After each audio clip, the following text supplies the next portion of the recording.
समारोह है वो अनंत इनक्यूबेटर, आरंभ और India accelerator led by Manish भाई। इन लोगों की सहभागिता से, इन लोगों के पार्टनरशिप के माध्यम से यहाँ प्रोजेक्ट्स, स्टार्टअप प्रोजेक्ट्स जो हैं वो प्रेजेंट किए जा रहे हैं। यहाँ पर 30 इन्वेस्टर्स एकत्रित हैं और वो आइडियाज सुनेंगे, देखेंगे, पिचिंग होगी उसकी, जिसी को हम लोग डेमो कह रहे हैं। So the work that has been done will be demonstrated और उसके आलोक में उन स्टार्टअप्स को सपोर्ट किया जाएगा। तो बहुत ही एक्साइटिंग आज का सेलिब्रेशन यहाँ पर है और ये बेसिकली दिखाता है कि किस प्रकार एक डिजाइन संस्थान बड़ी बड़ी समस्याओं को सॉल्व कर सकता है, उनका समाधान निकाल सकता है और किस प्रकार इन समस्याओं को सुलझाने के में मदद कर सकती हैं ऐसे संस्थान इंडिया एक्सेलरेटर की तरफ, जो संसार की तरह तरह की समस्याओं को दूर कर सकती है। तो एक तरह से पार्टनरशिप का एक बहुत ही अच्छा मॉडल है ये, जहां डिजाइन की क्रिएटिव थिंकिंग और उसके बाद नौकरी ढूंढने की बजाय आप जॉब क्रिएटर बन सकते हैं अपने स्टार्टअप के माध्यम से। और इसमें जो एक्सेलरेटर्स हैं, और ये तो हेल्थ के ऊपर केंद्रित है आज का डेमो डे, मगर ऐसे अनेकों विषय हैं, ऐसे अनेकों सेक्टर हैं जिसमें डिजाइन के स्टूडेंट्स अपना समाधान निकाल रहे हैं और जिन पर स्टार्टअप्स बन सकते हैं। तो ये उदाहरण हो जाता है कि किस प्रकार creative thinking, design thinking can lead to not just solving problems but also to generating or creating a number of startups that give an option to the youngsters of today to become job seekers rather than job makers rather than job seekers। आप job बनाएं startups के माध्यम से, समाधान भी निकालें बड़ी बड़ी समस्याओं का। और अनंत शुरू से उसका प्रयास यही रहा है, अनंत नेशनल यूनिवर्सिटी का, जहां डिजाइन एक्स हम बोलते हैं, और एक्स का मतलब हो गया जो मैथमेटिक्स में मल्टीप्लिकेशन का जो साइन होता है, एनहांसमेंट। सो 2 और 2 4 हो जाएगा, 2 और 10 20 हो जाएगा। अलग दूसरे संस्थानों में स्पेशलाइजेशन की बात होती है कि अगर फिजिक्स पढ़ रहे हो या कोई दूसरा विषय पढ़ रहे हो तो बिल्कुल उसी पर ध्यान केंद्रित होना चाहिए। और आप लोग के अनुभव में भी यही रहा होगा कि जो हमारे स्कूल में बच्चे हैं, कॉलेजेस में भी हैं, जब स्पेशलाइज करते हैं और बचपन ही से एक तरह से हो जाता है, समाज से वो कटे रहते हैं, तो समाज की क्या रियलिटीज है उनको उतनी जानकारी होती नहीं। यहाँ डिजाइनर बनने के लिए हम लोगों का जो उदाहरण, ये परिभाषा है डिजाइन की, वो बहुत ही बड़ी है। It's a comprehensive definition where we multiply specialized training और study of design with study of society, with study of society activities in different ways. So economics, philosophy, psychology, ये सब भी आप समझेंगे, जमीन पर क्या कॉन्टेक्स्ट है उसको समझेंगे, then you can become a better problem solver, क्योंकि आप एक ही खिड़की से नहीं देख रहे हैं, एक ही परिप्रेक्ष्य से नहीं देख रहे हैं।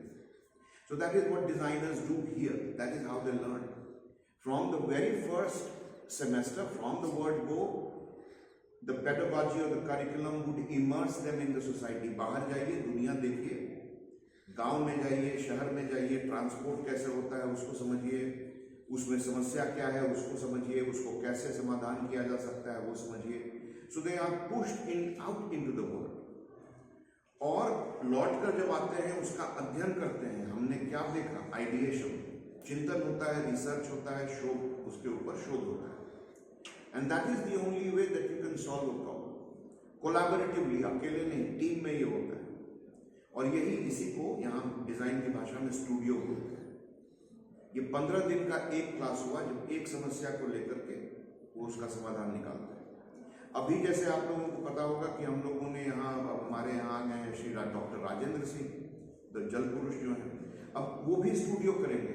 मगर उनका स्टूडियो 8 दिन ग्राउंड पर होगा, जहां उनका जो क्षेत्र है, जहां सुखाड़ है, सूखा था, अब वहां हरियाली है। सो आई थिंक आज के डिजाइनर को जमीन पर जाकर देखना होगा, समाज से जुड़कर देखना होगा कि समस्याओं का समाधान कैसे होता है। तो ये हमारी पढ़ाई यहाँ यही है। अब ये जब कोई उसका सोल्यूशन निकाल लेते हैं, कोई प्रोटोटाइप बन जाता है, तो अगला जो कदम होता है प्रोटोटाइप का, अगर आपके पास कोई औषधि मिल गई, कोई बहुत रामबाण मिल गया, कोई सोल्यूशन मिल गया, तो किसी और संस्थान में शायद वो एग्जाम ही उसको आप समझेंगे कि वो परीक्षा थी, नंबर मिल गया, इसको छोड़ो, नौकरी खोलो। मगर यहाँ तो आपने जब निकाल लिया है रामबाण, तो आप उसी के आधार पर उसका और रेप्लिकेट कर सकते हैं, मास प्रोडक्शन कर सकते हैं, लोगों को ट्रेनिंग दे सकते हैं। वो तो आपका एक स्टार्टअप हो सकता है, और लोग भी जुड़ेंगे और लोगों को भी जॉब मिलेगा, you become a job creator. तो ये डिजाइन के क्षेत्र में जो है ना, ये बिल्कुल ऑर्गेनिक, मतलब स्वतः आने वाला जो एक नतीजा है। This is how you graduate, with each one graduating may be with a startup, but for a startup to happen you need support, you need experienced entrepreneurs to help you do that. You would need funding, you would need mentoring, you would need guidance, you would need inspiration, and that is where partners are very important. And I'm very thankful here to Munish for the kind of support he has been lending, the remarkable work done. इसके बारे में वो खुद बताएंगे।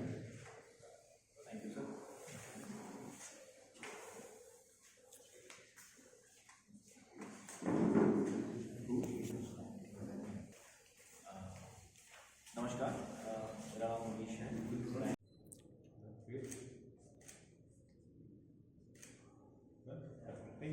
जितेंद्र वाघ, founder जेनेक्सिस biotech से, और हम लोग एनिमल फ्री प्रोटीन पे काम करते हैं।